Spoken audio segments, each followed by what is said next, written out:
Alright guys, I've been asked to go over all the wiring in detail on this Milwaukee powered kids Jeep. So let's start at the back. This is where your battery hooks up. There's a little on-off switch at the bottom. That comes straight up through this hole. And the very next thing in the chain, black to black, red to red, is the low voltage cutoff, which I believe I have set to 14 volts. And on the output side of the low voltage cutoff, we've got black and red wires going to a couple of different things. So from the split in the low voltage controller, we go two different directions. One of the sets goes over to this step-down converter from 24 to 12 volts. The other pair in the set of that split goes directly over to the motor controller to supply power. So the controller is post low voltage cutoff. Now let's follow the lower voltage side of this. It ends up going in, positive and negative, into the stock controller. This is the input side, this is the output side. So then out of that stock controller, this is where our relay comes into play.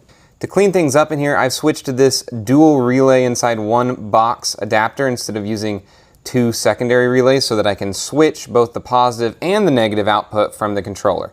So outside of the stock controller, when it gets signal, we're splitting it, going into both of these normally open relays. Now it'll close both of these relays at the same time, completing the circuit through the negative and the positive leads. Now, what is the circuit it's completing? It's both the negative and the positive output from the motor controller. So essentially both of these wires by that dual relay is being severed, and then when we get power from the stock controller, it is being completed. Imagine the power has been connected and the circuit has been closed.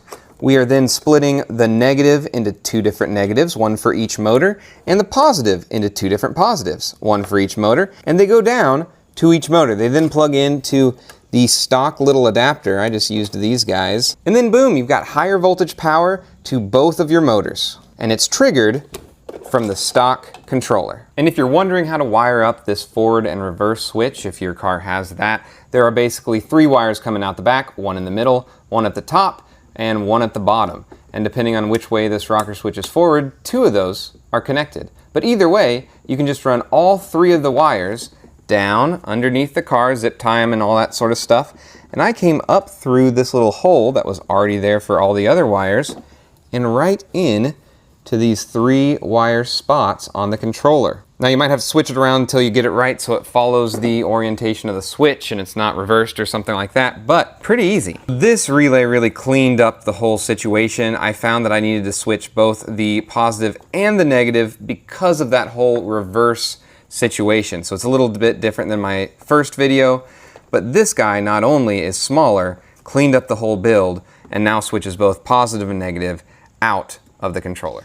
And there you have it, a quick overview of how I wired up this bowl of spaghetti to make it work with the Milwaukee Power Tools battery.